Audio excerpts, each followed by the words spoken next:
Hi every one.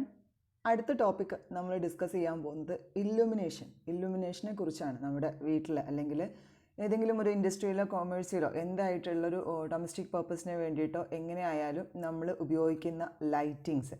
അപ്പോൾ ആ lighting design ചെയ്യുമ്പോൾ ശ്രദ്ധിക്കേണ്ട കാര്യങ്ങൾ, അതുപോലെ ഇല്ലുമിനേഷനിൽ വരുന്ന ഏതൊക്കെ ടൈപ്പ് ലൈറ്റിംഗ് അറേഞ്ച്മെൻറ്റ്സ് ആണ് വരുന്നത്, അതിൻ്റെ ജനറൽ ലോസ്, നമ്മൾ പാലിക്കുന്ന ജനറൽ ലോസ് ഏതാണ് ഒരു ലൈറ്റിങ്ങിനെ സംബന്ധിച്ചിടത്തോളം എന്നുള്ള കാര്യങ്ങളൊക്കെയാണ് ഈ വീഡിയോയിൽ ഡിസ്കസ് ചെയ്യാൻ പോകുന്നത്.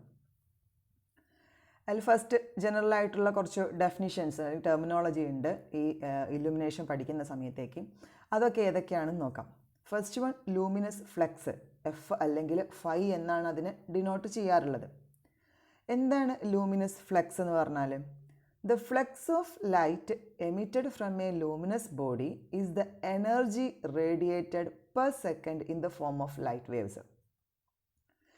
ഒരു ലൂമിനസ് ബോഡി, അതായത് ഒരു വെളിച്ചം പുറത്ത് വിടാനും കഴിവുള്ള ഒരു ബോഡി, അത് റേഡിയേറ്റ് ചെയ്യുന്ന എനർജിയാണ് എങ്ങനെ? Per second. ഒരു സെക്കൻഡിൽ, ഓരോ സെക്കൻഡിലും അത് റേഡിയേറ്റ് ചെയ്യുന്ന energy in the form of light waves. Light വേവ്സിൻ്റെ ഫോമിൽ അത് റേഡിയേറ്റ് ചെയ്യുന്ന എനർജിയുടെ അളവിനെയാണ് നമ്മൾ എന്തെന്ന് പറയുക?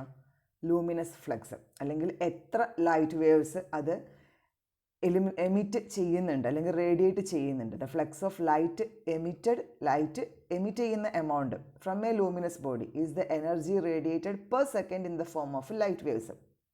യൂണിറ്റ് എന്താണ്? Luminous flux, lumen. ലൂമിനസ് ഫ്ലക്സിന് നമ്മൾ യൂണിറ്റ് ആയിട്ട് പറയുന്നത് ല്യൂമൻ എന്നാണ്, LM എന്നാണ് നമ്മൾ അത് എഴുതാറ്. നെക്സ്റ്റ് വൺ വരുന്നത് ലൂമിനസ് ഇൻറ്റൻസിറ്റി. അപ്പോൾ ലൂമിനസ് ഫ്ലക്സ് എന്ന് പറയുന്ന സമയത്ത് ഓർക്കുക, നമ്മളൊരു മാഗ്നറ്റിക് ഫ്ലക്സ് ലൈൻസ് ഒക്കെ പറയണത് പോലെ തന്നെ ഒരു മാഗ്നറ്റ് വെച്ച് കഴിഞ്ഞാൽ അതിൻ്റെ ചുറ്റിലും മാഗ്നറ്റിക് ഫ്ലക്സ് ലൈൻസ് ഉണ്ടാവും. അപ്പോൾ അതുപോലെ തന്നെയാണ് അവിടെ നമ്മൾ മാഗ്നറ്റിക് ഫ്ലക്സ് എന്ന് പറയുന്നത് ഫൈ എന്നായിരുന്നു മാഗ്നറ്റിക് ഫ്ലക്സിനെ കാണിച്ചിരുന്നത്. ടോട്ടൽ അതിൽ നിന്നും പുറത്തേക്ക് വരുന്ന മാഗ്നറ്റിക് ഫീൽഡ് ലൈൻസിൻ്റെ ടോട്ടൽ എമൗണ്ട് ആണ് ഒരു പെർ സെക്കൻഡിൽ അല്ലെങ്കിൽ എത്ര വരുന്നുണ്ട് എന്ന് നോക്കുന്നതിനെയാണ് നമ്മൾ മാഗ്നറ്റിക് ഫ്ലക്സ് എന്ന് പറഞ്ഞിരുന്നത്. അതുപോലെ തന്നെയാണ് ഇവിടെ ഒരു ലൈറ്റിൽ നിന്നും പുറത്തേക്ക് വരുന്ന total light waves. Then next one എന്ന് പറയുന്നത് ലൂമിനസ് ഇൻറ്റൻസിറ്റി. അതിൻ്റെ തീവ്രത എത്രയാണ് എന്നാണ് നോക്കുന്നത്. The luminous intensity of a light source in a given direction is the luminous flux given out by the light source per unit solid angle. ഇവിടെ ഈ light source പുറപ്പെടുവിക്കുന്ന ലൈറ്റ് വേവ്സിൻ്റെ തീവ്രത അളക്കുന്നത് അല്ലെങ്കിൽ അത് നോക്കുന്നത് പെർ യൂണിറ്റ് സോളിഡ് ആംഗിളിലാണ്. ഒരു യൂണിറ്റ് സോളിഡ് ആംഗിളിൽ എത്ര ഒരു പ്രത്യേക ഡയറക്ഷനിൽ light source, the luminous intensity of a light source in a given direction, ഒരു ഡയറക്ഷനിൽ ഒരു ലൂമിനസ് ഫ്ലക്സ് എത്ര വരുന്നുണ്ട് എന്ന് പെർ യൂണിറ്റ് സോളിഡ് ആംഗിളിൽ, ഓരോ സോളിഡ് ആംഗിളിലും എത്ര ലൈറ്റ് അതൊരു പ്രത്യേക ഡയറക്ഷനിലേക്ക് തരുന്നുണ്ട് എന്നതാണ് ലൂമിനസ് ഇൻറ്റൻസിറ്റി എന്ന് പറയുന്നത്. അപ്പോൾ ഈ ഫിഗറിനകത്ത് കാണിച്ചിട്ടുണ്ട് എന്താണ് സോളിഡ് ആംഗിൾ. ഒരു സ്ഫിയറിൻ്റെ പകുതിയാണ് ആ ഫിഗറിൽ കാണിച്ചിട്ടുള്ളത്. അപ്പം ആ സ്ഫിയറിൻ്റെ പുറത്ത് R² എന്ന് പറയുന്ന ഒരു ഏരിയ, R² എന്ന് പറയുന്ന ഒരു സർക്കുലർ ഏരിയയാണ് ആ സ്ഫിയറിൻ്റെ പുറത്ത് കാണിച്ചിട്ടുള്ളത്. ഈ സർക്കുലർ ഏരിയ, R² എന്ന് പറയുന്ന യൂണിറ്റ് സർക്കുലർ ഏരിയ, സ്ഫിയറിൻ്റെ റേഡിയസ് 6 ആണെന്ന് തന്നിട്ടുണ്ട്. റേഡിയസ് 6 ആയിട്ടുള്ള ഒരു സർക്കിളിൻ്റെ ഒരു സ്ഫിയറിൻ്റെ സർഫസിൽ R² ഏരിയ പ്രൊഡ്യൂസ് ചെയ്യുമ്പോൾ അത് സെൻറ്ററുമായിട്ട് മേക്ക് ചെയ്യുന്ന ആംഗിൾ, ഈ R² എന്ന് പറയുന്ന ഏരിയ സ്ഫിയറിൻ്റെ സെൻറ്ററുമായിട്ട് മേക്ക് ചെയ്യുന്ന ആംഗിളിനെയാണ് സോളിഡ് ആംഗിൾ എന്ന് പറയുന്നത്.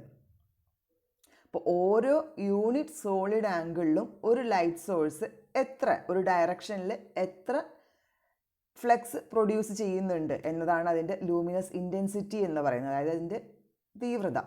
The angle subtended by the area R² on the surface of sphere of radius R at the centre of sphere is called as the unit solid angle. ഇനി ഇതിൻ്റെ SI unit, international system of യൂണിറ്റ്സിൽ പറയുന്ന അതിൻ്റെ luminous ഇൻറ്റൻസിറ്റീൻ്റെ unit തന്നെ candela എന്നാണ് അതിനെ പറയുക. ഇനി എന്താണ് candela? This is the amount of light emitted in a given direction by a source of 1 candle power. 1 candle power ഉള്ള ഒരു സോഴ്സിൽ നിന്നും പുറത്തേക്ക് വരുന്ന, ഒരു ഗിവൺ ഡയറക്ഷനിൽ പുറത്തേക്ക് വരുന്ന എമിറ്റ് ചെയ്യുന്ന ലൈറ്റ്, അതിനെയാണ് നമ്മൾ കാൻഡില എന്ന് പറയുന്നത്. 1 കാൻഡിൽ പവർ എന്ന് പറയുമ്പോൾ ഒരു കാൻഡിൽ, ഒരു ഇൻ്റർനാഷണൽ കാൻഡിൽ എന്നാണ് അതിനെ പറയുക. ഒരു കാൻഡിൽ പ്രൊഡ്യൂസ് ചെയ്യുന്ന എമൗണ്ട് ഓഫ് ലൈറ്റ്, അതിനെയാണ് സ്റ്റാൻഡേർഡായിട്ട് 1 കാൻഡിൽ പവർ എന്ന് പറയുന്നത്. അപ്പോൾ 1 കാൻഡിൽ പവർ കപ്പാസിറ്റി ഉള്ള ഒരു ലൈറ്റിൽ നിന്നും ഒരു സോഴ്സിൽ നിന്നും പുറത്തേക്ക് വരുന്ന ലൈറ്റിനെയാണ് നമ്മൾ കാൻഡില എന്ന് പറഞ്ഞ് അളക്കുന്നത്. ഒരു കാൻഡില എന്ന് പറയുന്നത് 0.982 ഇൻ്റർനാഷണൽ കാൻഡിൽസ് ആണ്. ദെൻ നെക്സ്റ്റ് വൺ എന്ന് പറയുന്നത് ലൂമൻ ആണ്. ലൂമൻ എന്ന് പറയുന്നത് ഏതിൻ്റെ യൂണിറ്റ് ആയിരുന്നു? ലൂമിനസ് ഫ്ലക്സിൻ്റെ യൂണിറ്റ് ആയിരുന്നു. This is defined as the amount of light contained in 1 steradian. ഒരു സ്റ്റെറേഡിയനിൽ അടങ്ങിയിട്ടുള്ള ലൈറ്റിൻ്റെ എമൗണ്ട് ആണ് from a source of 1 candela. 1 candela പവറുള്ള ഒരു സോഴ്സിൽ നിന്നും പുറത്തേക്ക് വരുന്ന ലൈറ്റ്, അത് 1 സ്റ്റെറേഡിയനിൽ എത്ര അടങ്ങിയിട്ടുണ്ട്, 1 സ്റ്റെറേഡിയനിൽ എത്ര ലൈറ്റ് കിട്ടുന്നുണ്ട് എന്നതിനെയാണ് ലൂമൻ എന്ന് പറയുന്നത്. സ്റ്റെറേഡിയൻ എന്താണെന്ന് ഫിഗറിൽ കാണിച്ചിട്ടുണ്ട്. ഒരു ഷെയ്ഡഡ് ഏരിയ, ഒരു സ്ഫിയറിൻ്റെ പുറത്ത് R² എന്ന് പറയുന്ന ഒരു ഷെയ്ഡഡ് ഏരിയ നമ്മൾ എടുത്താലും, അല്ലെങ്കിൽ ഒരു ഫിഗറിൽ കാണിച്ചിട്ടുള്ളത് ആ ഷെയ്ഡഡ് ഏരിയ ഒരു R² ആണ് അതിൻ്റെ area. And the source of 1 candle is at the centre C. സെൻറ്ററിൽ സിയിൽ, സ്ഫിയറിൻ്റെ സെൻറ്റർ സിയിൽ എന്ത് ചെയ്തു? നമ്മൾ 1 കാൻഡില പവറുള്ള ഒരു സോഴ്സ് വെച്ചു. എന്നിട്ട് ഈ solid angle is 1 lumen. The light contained within the solid angle. ആ സോളിഡ് ആംഗിളിൽ അങ്ങനെയാണെങ്കിൽ ഉണ്ടാവുന്നത് എത്രയായിരിക്കും? 1 ലൂമൻ ആണ് ഒരു സോളിഡ് ആംഗിളിൽ ഉണ്ടാവുക. ആ R² ഏരിയ സെൻറ്ററുമായിട്ട് മേക്ക് ചെയ്യുന്ന ആംഗിളാണ് 1 സോളിഡ് ആംഗിൾ. ആ സോളിഡ് ആംഗിളിൽ ഉണ്ടാവുന്ന ഫ്ലക്സിനെയാണ് 1 ലൂമൻ എന്ന് പറയുന്നത്. The light output of electric lamp is measured in the lumens. നമ്മളൊരു ഇലക്ട്രിക് ലാമ്പിൻ്റെ ലൈറ്റ് ഔട്ട്പുട്ടിനെ സാധാരണ ലൂമനിലാണ് പറയാറുള്ളത്. അപ്പോൾ ലൂമിനസ് എഫിഷ്യൻസി, അതിൻ്റെ ഒരു ലൈറ്റ് ലാമ്പിൻ്റെ എഫിഷ്യൻസി അല്ലെങ്കിൽ അതിൻ്റെ എഫിക്കസി നമ്മൾ ഏതിലാണ് എക്സ്പ്രസ് ചെയ്യുക? ലൂമൻസ് പെർ വാട്ടിൽ. അതായത് ഒരു ബൾബ് 40 വാട്ടിൻ്റെ ഒരു ബൾബാണെന്നുണ്ടെങ്കിൽ അതിൻ്റെ ഓരോ വാട്ടിനും ഇത്ര ലൂമിനസ് ഫ്ലക്സ് വേണം എന്നുണ്ടാവും. അപ്പോൾ അതിനെയാണ് ലൂമൻസ് പെർ വാട്ട് എന്ന് പറയുക. The next one illuminance or illumination. അതിന് എന്നാണ് നമ്മൾ പറയുക. Illumination of a surface. ഒരു സർഫസിൻ്റെ കേസിലാണ് നമ്മൾ ഇല്ലുമിനേഷൻ പറയുന്നത്. ഇല്ലുമിനേഷൻ ഓഫ് എ സർഫസ് എന്ന് പറഞ്ഞു കഴിഞ്ഞാൽ the luminous flux reaching it perpendicularly per unit area. ഒരു സർഫസ് നമ്മൾ ഒരു ഏതെങ്കിലും ഒരു വാള്, അങ്ങനെ ഏതെങ്കിലും ഒരു സർഫസാണ് നമ്മൾ എടുക്കുന്നതെങ്കിൽ ആ സർഫസിന് പെർപെൻഡിക്കുലറായിട്ട് വന്ന് പതിക്കുന്ന ലൂമിനസ് ഫ്ലക്സ്, അല്ലെങ്കിൽ അതിന് പെർപെൻഡിക്കുലറായിട്ട് വരുന്ന ലൈറ്റ് ഫ്ലക്സുകൾ പെർ യൂണിറ്റ് ഏരിയ, ഓരോ യൂണിറ്റ് ഏരിയയിലും, പെർ മീറ്റർ സ്ക്വയറിലാണ് ഏരിയ പറയുന്നതെങ്കിൽ പെർ മീറ്റർ സ്ക്വയർ, ഓരോ മീറ്റർ സ്ക്വയറിലും പെർപെൻഡിക്കുലറായിട്ട് അതിൽ എത്ര ലൈറ്റ് റേസ് വന്ന് പതിക്കുന്നുണ്ട് എന്നതിൻ്റെ അളവിനെയാണ് നമ്മൾ ഇല്ലുമിനൻസ് ഓഫ് ദാറ്റ് സർഫസ് എന്ന് പറയുക. ശ്രദ്ധിക്കുക, പെർപെൻഡിക്കുലറായിട്ട് വന്ന് പതിക്കുന്ന ലൈറ്റ് റേസ് മാത്രമാണ് നമ്മൾ കൺസിഡർ ചെയ്യുന്നത്. ദ മെട്രിക് യൂണിറ്റ്, അത് നമ്മൾ മെട്രിക് യൂണിറ്റിൽ പറയുമ്പോൾ ലൂമൻസ് പെർ മീറ്റർ സ്ക്വയർ, അല്ലെങ്കിൽ അതിന് ലക്സ് എന്നാണ് പറയുക. ദെൻ ലൈറ്റ് മീറ്റർ എന്ന് പറയുന്നത് സാധാരണ ഈ ഫോട്ടോഗ്രാഫേഴ്സൊക്കെ ഈ ഒരു ഒരു സർഫസിൻ്റെ ഇല്ലുമിനൻസ് അളക്കാൻ വേണ്ടിയിട്ട് അവർ ഉപയോഗിക്കുന്ന ഒരു പോക്കറ്റ് സൈസ്ഡ് ആയിട്ടുള്ള ഒരു ഇൻസ്ട്രുമെൻറ്റിനെയാണ് ലൈറ്റ് മീറ്റർ എന്ന് പറയുന്നത്. ഇനി ലക്സ് എന്തായിരുന്നു? Total output of a light. ലൈറ്റിൻ്റെ ടോട്ടൽ ഔട്ട്പുട്ടിനെ, നമ്മളൊരു ലൈറ്റിൻ്റെ ഔട്ട്പുട്ട് നമ്മൾ എപ്പോഴാണ് അളക്കുന്നത്? ഒരു സർഫസിൽ നമുക്ക് ഏത് ഭാഗമാണോ ഇല്ലുമിനേറ്റ് ചെയ്യേണ്ടത് ആ സർഫസിൽ എത്ര കണ്ട് ഇല്ലുമിനേഷൻ കിട്ടുന്നുണ്ട്, അല്ലെങ്കിൽ ആ സർഫസിന് എത്ര കണ്ട് അത് വെളിച്ചം കൊടുക്കുന്നുണ്ട് എന്നതിനനുസരിച്ചാണ് നമുക്ക് ആ ഒരു ലൈറ്റിൻ്റെ ടോട്ടൽ ഔട്ട്പുട്ടിനെ നമുക്ക് അളക്കാൻ പറ്റുന്നത്. സോ അങ്ങനെ അളക്കുന്നതിനെയാണ് നമ്മൾ ലക്സ് എന്ന് പറയുന്നത്. Total output of a light, ഒരു ലൈറ്റിൻ്റെ ടോട്ടൽ ഔട്ട്പുട്ടിനെയാണ് ലക്സ് എന്ന് പറയുന്നത്. ലക്സ് പെർ സ്ക്വയർ മീറ്റർ, അതായത് ലൂമൻ പെർ സ്ക്വയർ മീറ്റർ, അതായത് ലൂമൻ പെർ മീറ്റർ സ്ക്വയർ എന്ന് പറഞ്ഞു കഴിഞ്ഞാൽ, or lux is the intensity of illumination. ഇല്ലുമിനേഷൻ്റെ ഇൻറ്റൻസിറ്റി എന്തായിരുന്നു? നമ്മൾ lumen per square metre, lumen per metre square, or lux is the intensity of illumination produced in the inner surface of a hollow sphere of radius 1 metre by a standard candle at the centre. ഇപ്പോൾ lumen per metre square അല്ലെങ്കിൽ lux എന്ന് പറഞ്ഞാൽ എന്താണ്? Lumen per metre square ആണ് ഇല്ലുമിനൻസിൻ്റെ unit, metric unit. അതിന് അല്ലെങ്കിൽ lux എന്ന് പറഞ്ഞു. ലക്സ് എന്ന് പറഞ്ഞാൽ ഒരു ഹോളോ സ്ഫിയറിൻ്റെ സെൻറ്ററിൽ നമ്മൾ 1 കാൻഡിൽ, ഒരു സ്റ്റാൻഡേർഡ് കാൻഡിൽ കൊണ്ടുവച്ച് കഴിഞ്ഞാൽ 1 മീറ്റർ റേഡിയസ് ഉള്ള ഒരു ഹോളോ സ്ഫിയർ, 1 മീറ്റർ റേഡിയസ് ഉള്ള ഹോളോ സ്ഫിയറിൻ്റെ സെൻറ്ററിൽ ഒരു കാൻഡിൽ, സ്റ്റാൻഡേർഡ് കാൻഡിൽ കൊണ്ടുവച്ച് കഴിഞ്ഞാൽ അവിടെ നിന്നും പുറത്തേക്ക് ഉണ്ടാകുന്ന ഇൻറ്റൻസിറ്റി ഓഫ് ഇല്ലുമിനേഷനെയാണ് നമ്മൾ ഇല്ലുമിനൻസ് അല്ലെങ്കിൽ lux or lumen per metre square എന്നാണ് പറയുന്നത്. Then also known as metre candle, അതിനെ മീറ്റർ കാൻഡിൽ എന്നും പറയാറുണ്ട്. Then factors to be viewed for correct illumination. ഒരു ശരിയായ രീതിയിൽ നമുക്കൊരു ഇല്ലുമിനേഷൻ കിട്ടണം എന്നുണ്ടെങ്കിൽ അതിന് നമ്മൾ കൺസിഡർ ചെയ്യേണ്ട ഫാക്ടേഴ്സ് ഏതൊക്കെയാണ്? First one, nature of the work. Normally എന്താണ് നമ്മൾ ഉപയോഗിക്കുന്ന വർക്ക്, ഇപ്പോൾ നമ്മളുടെ ബെഡ്റൂമിനാണെങ്കിലും കിച്ചണിനാണെങ്കിലും രണ്ടും രണ്ട് ആവശ്യങ്ങളാണ്.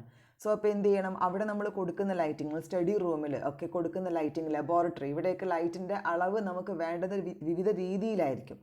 അപ്പോൾ അതിനനുസരിച്ചിട്ട് വേണം നമ്മൾ നേച്ചർ ഓഫ് വർക്ക്, ആ റൂമിൽ നമ്മൾ ചെയ്യുന്ന വർക്കിൻ്റെ നേച്ചർ അനുസരിച്ചിട്ട് സഫീഷ്യൻ്റ് ആയിട്ടുള്ള രീതിയിൽ ലൈറ്റിങ് കിട്ടത്തക്ക രീതിയിൽ വേണം നമ്മൾ അവിടെ എന്ത് ചെയ്യാൻ, ലൈറ്റിങ് പ്രൊവൈഡ് ചെയ്യാൻ, അല്ലെങ്കിൽ ഇല്ലുമിനേഷൻ സോഴ്സ് നമ്മൾ പ്രൊവൈഡ് ചെയ്യാനായിട്ട്. The design of apartment. The light emitted by the illumination should not strike the eyes of the occupants or workers. നമ്മൾ ആ അപ്പാർട്ട്മെൻറ്റിൻ്റെ ഡിസൈൻ അനുസരിച്ചിട്ടാണ്, ജോലി സ്ഥലങ്ങളായാലും വീടായാലും രണ്ടായാലും അതിൻ്റെ ഡിസൈനിനനുസരിച്ചിട്ട് വേണം നമ്മൾ ചെയ്യാൻ. ഒരിക്കലും അവിടെ ആ ലൈറ്റ് പ്രൊവൈഡ് ചെയ്യുന്ന ഒരിക്കലും അവിടെ വർക്ക് ചെയ്യുന്ന ആളുകളോ അല്ലെങ്കിൽ അവിടെ താമസിക്കുന്ന ആളുകളുടെയോ കണ്ണിലേക്ക് തറയ്ക്കുന്ന രീതിയിലായിരിക്കരുത് ഒരിക്കലും ആ ലൈറ്റിങ് വരേണ്ടത്. ദ നെക്സ്റ്റ് വൺ ഒബ്വിയസ്ലി അടുത്തൊരു കാര്യം പറയുന്നത് കോസ്റ്റാണ്. കോസ്റ്റ് നമുക്ക് എപ്പോഴും കൺസിഡർ ചെയ്യേണ്ട ഒരു ഇമ്പോർട്ടൻറ്റ് ഫാക്ടറാണ് കോസ്റ്റ് എന്ന് പറയുന്നത്. ലൈറ്റിങ്ങിൻ്റെ കോസ്റ്റ് എത്ര കണ്ടുണ്ട് എന്നുകൂടെ നോക്കിയിട്ട് വേണം നമുക്കത് ചെയ്യാനായിട്ട്. ദ നെക്സ്റ്റ് വൺ വരുന്നത് maintenance factor. Consider the amount of reduction of the light due to accumulation of the dust or smoke on the surface of light and after how much period the cleanliness is required. നമുക്കറിയാം, നമ്മളൊരു light source വെച്ച് കഴിഞ്ഞാൽ അത് വെക്കുന്ന സമയത്തെ പോലെ ആവില്ല. 6 മാസം അവിടെ നിന്ന് ഒരു 1 ഇയർ ഒക്കെ കഴിഞ്ഞ് വരുമ്പോഴേക്കും അതിൻ്റെ പുറത്തെല്ലാം ഡസ്റ്റ് അതുപോലെ സ്മോക്കൊക്കെ പിടിക്കാൻ, കിച്ചണിലൊക്കെ ആണെന്നുണ്ടെങ്കിൽ ബൾബൊക്കെ കുറച്ച് കഴിയുമ്പം കറുത്തിരിക്കുന്നതൊക്കെ ആയിട്ട് കാണാം. അപ്പോൾ അങ്ങനെ അതിൻ്റെ പുറത്തൊക്കെ ഡസ്റ്റ് അതുപോലെ സ്മോക്കൊക്കെ പിടിക്കാനുള്ള ചാൻസ് ഉണ്ട്. അപ്പം അത് ഉപയോഗിക്കുന്ന വർക്കുകൾ ഇപ്പം ഫാക്ടറികളിലൊക്കെ ആണെങ്കിൽ കൂടുതലായിട്ട് കേടുപാടുകൾ സംഭവിക്കാറുണ്ട്. അപ്പോൾ നമ്മൾ അതിൻ്റെ മെയിൻ്റനൻസ് ഫാക്ടറും കൂടെ കൺസിഡർ ചെയ്യേണ്ടതാണ് ഡിസൈൻ ചെയ്യുന്ന സമയത്തേക്ക്. അപ്പം കംപ്ലീറ്റ് എഫിഷ്യൻസി ഒരിക്കലും നമുക്ക് ആദ്യമായി ഡിസൈൻ ചെയ്യുമ്പോൾ ഒരു ലാമ്പിൻ്റെ കംപ്ലീറ്റ് എഫിഷ്യൻസി നമുക്ക് ആദ്യമേ എടുക്കാൻ പറ്റില്ല. അതിൻ്റെ മെയിൻ്റനൻസ് ഫാക്ടറും കൂടെ കൺസിഡർ ചെയ്തിട്ട് വേണം അതിൻ്റെ എഫിഷ്യൻസി നമ്മൾ കണക്കാക്കാനായിട്ട്. കാരണം അതിന് വെച്ച എഫിഷ്യൻസി ഒരിക്കലും ഒരു കുറച്ച് സമയം കഴിഞ്ഞാൽ നമുക്ക് പിന്നെ തിരിച്ച് കിട്ടില്ല. അപ്പോൾ അതിന് പിന്നെ അത് കൂടാതെ പ്രോപ്പറായിട്ടുള്ള ക്ലീൻലിനെസ് നമ്മൾ അതിന് പ്രൊവൈഡ് ചെയ്യാൻ വേണം. അപ്പോൾ എത്ര സമയം കൂടുമ്പോഴാണ് നമ്മൾ ആ ക്ലീൻലിനെസ് പ്രൊവൈഡ് ചെയ്യേണ്ടത് എന്നുള്ള കാര്യങ്ങളൊക്കെ നിശ്ചയിച്ചിട്ട് വേണം നമ്മളത് ഡിസൈൻ ചെയ്യാനായിട്ട്. Properties of good illumination. ഒരു നല്ല ഇല്ലുമിനേഷൻ്റെ പ്രോപ്പർട്ടീസ് എന്തൊക്കെയാണ്? N illumination source should have the following properties. ഒരു നല്ല ഒരു ഇല്ലുമിനേഷൻ സോഴ്സിന് ഈ താഴെ പറയുന്നതായിട്ടുള്ള പ്രോപ്പർട്ടീസ് എല്ലാം ഉണ്ടായിരിക്കണം എന്നാണ് പറയുന്നത്. First one, it should have sufficient light. വേണ്ടത്ര രീതിയിലുള്ള ലൈറ്റ് പുറപ്പെടുവിക്കുന്ന ഒരു സോഴ്സ് ആയിരിക്കണം. And it should not strike the eyes. നമ്മുടെ ഐസിലേക്ക് സ്ട്രൈക്ക് ചെയ്യുന്ന രീതിയിലാവരുത് അതിൻ്റെ ലൈറ്റ് റേസ് വരേണ്ടത്. And it should not produce glareness in the eyes. അതിൽ ഗ്ലെയർനെസ് ഉണ്ടാക്കാനും പാടില്ല. ലൈറ്റ് മിക്സ് ചെയ്ത് വരുമ്പോൾ നമുക്ക് എന്താണ് കാണുന്നത് എന്ന് വ്യക്തമാവാതെ ബ്ലർഡായി പോകുന്നൊരു രീതിയാണ് നമ്മൾ ഗ്ലെയർനെസ് എന്ന് പറയുന്നത്. It should be installed at such A place that it gives uniform light. അപ്പോൾ അത് വെക്കുന്നത് എപ്പോഴും എങ്ങനെയായിരിക്കണം? നമ്മളിപ്പോൾ വർക്ക് ചെയ്യുകയാണെങ്കിൽ ടേബിളിലൊക്കെ ഇരുന്ന് നമ്മൾ എഴുതുന്ന ഒരു സ്റ്റഡി റൂമിലൊക്കെ ആണെങ്കിൽ നമ്മൾ ഉപയോഗിക്കുന്ന ടേബിളിൻ്റെ തൊട്ട് മേലെ നേരെ ടേബിളിൻ്റെ മേലേക്ക് കുത്തുന്ന രീതിയിലാവരുത് ഒരിക്കലും അത് ഉപയോഗിക്കേണ്ടത്.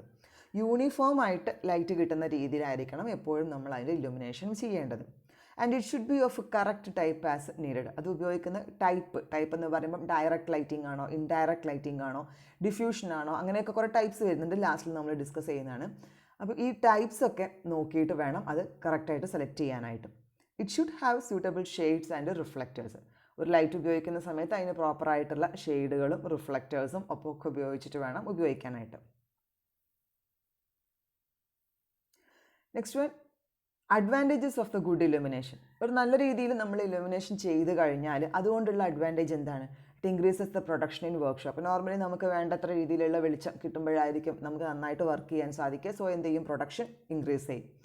And reduces the chances of accidents. ഫൈനായിട്ടുള്ള വർക്കുകളൊക്കെ ചെയ്യുന്ന കേസിലാണെങ്കിൽ ആക്സിഡൻറ്റ്സ് പരമാവധി ഒഴിവാക്കാൻ വേണ്ടിയിട്ട് ലാബുകളിൽ ടൂൾസൊക്കെ ഉപയോഗിക്കുന്ന സെക്ഷനിൽ നമുക്ക് എന്ത് ചെയ്യാം? അത് ആക്സിഡൻറ്റ്സ് പരമാവധി കുറയ്ക്കാനായിട്ട് സഹായിക്കും. പിന്നെ കണ്ണിന് സ്ട്രെയിൻ ഇല്ലാതെ നമുക്ക് വർക്ക് ചെയ്യാനായിട്ട് സാധിക്കും. ലോസ് ഓഫ് മെറ്റീരിയലും വേസ്റ്റേജും ഒഴിവാക്കാം. And interior decoration of the building നമുക്ക് പരമാവധി കൂട്ടാനായിട്ട് സാധിക്കും. ആൻഡ് അതല്ല അതിനൊക്കെ അപ്പുറം it gives the soothing effect to the mind. ഇപ്പോൾ ഒരു പരിപൂർണമായിട്ടുള്ളൊരു ലൈറ്റിംഗ് ആണ് നമ്മൾ ഉപയോഗിക്കുന്നതെങ്കിൽ നമുക്കത് മൈൻഡിന് തന്നെ ഒരു സൂത്തിങ് എഫക്റ്റാണ് അത് എപ്പോഴും തരാറുള്ളത്. സൂത്തിങ് എഫക്റ്റ് എന്ന് പറയുമ്പോൾ നമുക്കൊരു ശാന്തമായ ഒരു ഫീലിംഗ്, ഒരു സുഖമുള്ള ഫീലിംഗ് ആണ് മനസ്സിന് തന്നെ തരുന്നത്.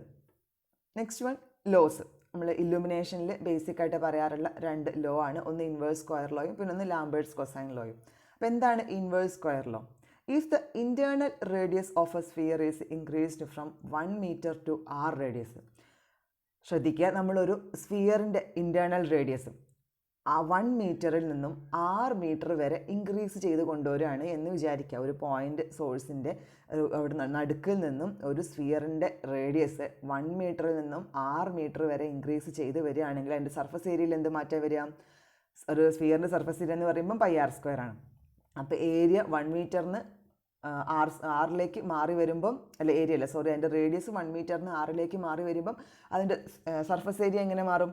4π × 1² എന്ന് പറയുമ്പോൾ 4π 4π × 4πr² എന്ന രീതിയിലേക്ക് അതിൻ്റെ ഏരിയയും സർഫസ് ഏരിയയും മാറി മാറി വരും. With a uniform point source of light of 1 candela at the centre. ഒരു uniform source of light, uniform point source of light 1 candela നമ്മൾ സെൻറ്ററിൽ ഉപയോഗിക്കുകയാണെങ്കിൽ the lumen per square metre, അതിൻ്റെ സർഫസിൽ കിട്ടുന്ന ലൂമൻ അല്ലെങ്കിൽ ഫ്ലക്സ് പെർ സ്ക്വയർ മീറ്റർ, ഓരോ square മീറ്ററിലും എത്ര കിട്ടുന്നുണ്ട് എന്നത് on the sphere of the radius 6 metre എത്രയായിരിക്കും? = 4π × 1², 4π / 4πr², രണ്ട് ഏരിയയുടെയും റേഷ്യോ എടുക്കുക. That is equal to 1/r². അതായത് നമുക്ക് ആ സ്ഫിയറിൻ്റെ സർഫസിൽ കിട്ടുന്ന ലൂമൻ അല്ലെങ്കിൽ ലൂമൻ പെർ സ്ക്വയർ മീറ്റർ, ഓരോ സ്ക്വയർ മീറ്ററിൽ കിട്ടുന്ന ലൂമൻ എന്ന് പറയുന്നത് എന്തിന് പ്രപ്പോർഷണലാണ്? അതിൻ്റെ 1/r² പ്രപ്പോർഷണൽ. അല്ലെങ്കിൽ ആ സ്ഫിയറിൻ്റെ റേഡിയസ് അല്ലെങ്കിൽ ആ നമ്മൾ ഏത് സർഫസിനെയാണോ നമ്മൾ ഇല്ലുമിനേറ്റ് ചെയ്യുന്നത് ആ സർഫസിലേക്ക് ഈ പോയിൻറ്റ് സോഴ്സിൽ നിന്നുള്ള ഡിസ്റ്റൻസ് ആണ് ഇവിടെ ആറായിട്ട് വരുന്നത്. സ്ഫിയറിൻ്റെ സർഫസിലേക്കാണ് നമ്മൾ എടുത്തിട്ടുള്ളത്. അപ്പോൾ സ്ഫിയറിൻ്റെ സർഫസിലേക്ക് എടുക്കുന്ന റേഡിയസ് ആണ് അവിടെ ഡിസ്റ്റൻസ് ആറായിട്ട് വരുന്നത്. അപ്പോൾ പോയിൻറ്റ് സോഴ്സിൽ നിന്നും ഇല്ലുമിനേറ്റ് ചെയ്യുന്ന സർഫസിലേക്കുള്ള ഡിസ്റ്റൻസിന് ഇൻവേഴ്സ്ലി പ്രപ്പോർഷണൽ ആയിരിക്കും ഏത്?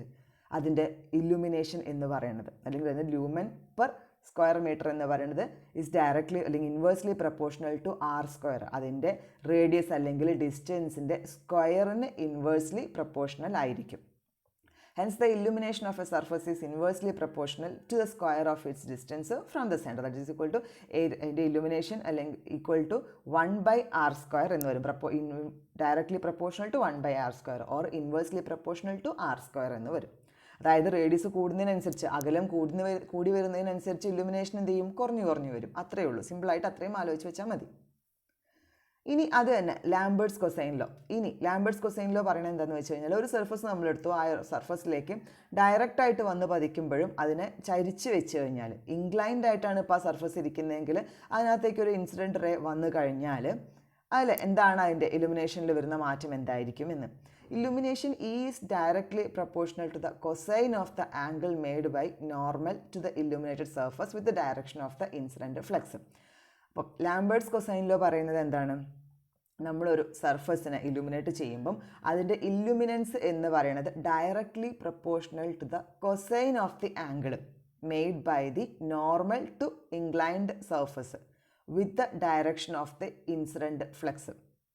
അപ്പോൾ അതിൻ്റെ ഇൻക്ലിനേഷൻ നോക്കുകയാണെങ്കിൽ, ഇൻക്ലിനേഷൻ ചെയ്തുകൊണ്ടിരിക്കുമ്പോൾ ഫിഗറിനകത്ത് കാണിച്ചിട്ടുണ്ട് പൊസിഷൻ 1 എന്ന് പറയുമ്പോൾ അത് സ്ട്രെയിറ്റ് ആയിട്ടാണ് ഇരിക്കുന്നത് ആ ഒരു സർഫസ്. ആ സർഫസിൽ ഇൻസിഡൻറ്റ് റേ പെർപെൻഡിക്കുലർ ആയിട്ട് വന്ന് പതിച്ചു. ഇനി അത് ചരിഞ്ഞിട്ടാണ് ഇരിക്കുന്നതെങ്കിൽ ഇൻസിഡൻറ്റ് റേയും ആ ഒരു സർഫസിൻ്റെ പെർപെൻഡിക്കുലറും തമ്മിൽ ഒരു തീറ്റ എന്ന് പറയുന്ന ഒരു ആംഗിൾ മേക്ക് ചെയ്യുന്നുണ്ട്. ഈ ആംഗിളിൻ്റെ കൊസൈൻ വാല്യൂ, അതായത് കോസ് തീറ്റ, ആ കോസ് തീറ്റയ്ക്ക് പ്രപ്പോർഷണൽ ആയിരിക്കും അവിടെ ഉണ്ടാവുന്ന ഇല്ലുമിനേഷൻ എന്നാണ് പറയുന്നത്. നമ്മൾ നേരത്തെ പറഞ്ഞത് പെർപെൻഡിക്കുലർ ആയിട്ട് വരുമ്പോൾ പെർപെൻഡിക്കുലർ ആയിട്ട് എത്ര പതിക്കുന്നുണ്ട് എന്ന് നോക്കിയിട്ടാണ്. പക്ഷേ ഇവിടെ പെർപെൻഡിക്കുലർ ആയിട്ട് പതിക്കുകയല്ല ചെയ്യണത്, ഒരു ഇൻക്ലിനേഷൻ തീറ്റ ആംഗിളിലാണ് ഇവിടെ ഇൻസിഡൻറ്റ്, ഇത് പെർപെൻഡിക്കുലറുമായിട്ട് തീറ്റ ആംഗിളിലാണ് ഇൻസിഡൻറ്റ് റേ വരുന്നത്. സോ ആ ആംഗിളിൻ്റെ കൊസൈന് പ്രപ്പോർഷണൽ ആയിട്ടായിരിക്കും നമ്മുടെ ഇല്ലുമിനേഷൻ വരിക. Illumination is directly proportional to the cosine of the angle made by the normal to the illuminated surface with direction of the incident flux. ഇനി ഇവിടെ ഫൈ എന്ന് പറയുന്നത് flux incident on the surface area ABCD. First area position 1 ABCD എന്ന് പറയുന്ന surface ഏരിയയിലേക്ക് വന്ന് പതിക്കുന്ന flux ഏതായിരുന്നു? ഫൈ ആണ് അതിൻ്റെ അളവ്. ഇനി അത് തന്നെ ഒരു surface is so placed that the angle between the incident ray and the perpendicular to the surface EFGS each is theta. ഇനി അടുത്ത കേസ് നോക്കുകയാണ്, അതേ ഇത് തന്നെ ഇൻക്ലൈൻഡ് ആയിട്ടാണ് ഇരിക്കുന്നത്. അതായത് അതിൻ്റെ പെർപെൻഡിക്കുലറും ഇൻസിഡൻറ്റ് ചെയ്യുന്ന റേയും തമ്മിലുള്ള ആംഗിൾ തീറ്റ ആണ് എങ്കിലും അവിടെയുള്ള ലൂമിനസ് ഫ്ലക്സും അവിടെയും ലൂമിനസ് ഫ്ലക്സ്, ആ ഏരിയ EFGHൻ്റെ പുറത്തുണ്ടാകുന്ന ലൂമിനസ് ഫ്ലക്സ് വന്ന് പതിക്കുന്ന ലൂമിനസ് ഫ്ലക്സ് എത്രയാണ്? അതും ഫൈ ആണ്. അങ്ങനെയാണെങ്കിൽ the illumination of the surface in position 1, position 1 അതിൻ്റെ ഇല്ലുമിനേഷൻ എന്ന് പറയുമ്പം 5/ഏരിയ ഏതാണ് ABCD. സെക്കൻഡ് കേസിലാണെങ്കിലോ 1/d² ഇൻറ്റു കോസ് തീറ്റ എന്നാണ് അതിനെ പറയുക. അതിൻ്റെ illumination is the 1/d² into cos theta. അപ്പോൾ കോസ് പ്രൊപ്പോർഷണൽ ടു കോസ് തീറ്റയാണ്. നേരത്തെ പറഞ്ഞിട്ടുണ്ടെങ്കിൽ നമ്മളൊരു അതിൻ്റെ ഡിസ്റ്റൻസിൻ്റെ സ്ക്വയർ ഇൻവേഴ്സ്ലി പ്രൊപ്പോർഷണലാണ്. ആ കേസും ഇവിടെ വരുന്നത്. അതാണ് 1/d² എന്ന് പറയുന്നത്. ഇൻറ്റു കോസ് തീറ്റ എന്നുകൂടി വരും. d² എന്ന് പറയുന്നത് അതിൻ്റെ 1/d² into cos theta. Distance of the surface from the source ആണ് d എന്ന് പറയുന്നത്. അപ്പോൾ നേരത്തെ ആദ്യമേ പറഞ്ഞ ഇൻവേഴ്സ് സ്ക്വയർ ലോയും ഇപ്പോൾ കോസ് തീറ്റയും കൂടെ കൂട്ടി എടുക്കുമ്പോഴുള്ള ഇക്വേഷനാണ് 1/d² into cos theta. Directly, illumination is directly proportional to cosine of the angle between the incident ray and the perpendicular to that surface, and it is inversely proportional to the square of the distance between the surface from a source. Is having a luminous intensity of 1 candela. ഈ കേസിൽ luminous intensity എങ്ങനെയാണ്? 1 candela വരുന്ന സമയത്താണ് ഈ 1/d² into cos തീറ്റ എന്ന് പറഞ്ഞ ഇല്ലുമിനേഷൻ്റെ അളവ് നമുക്ക് കിട്ടുന്നത്.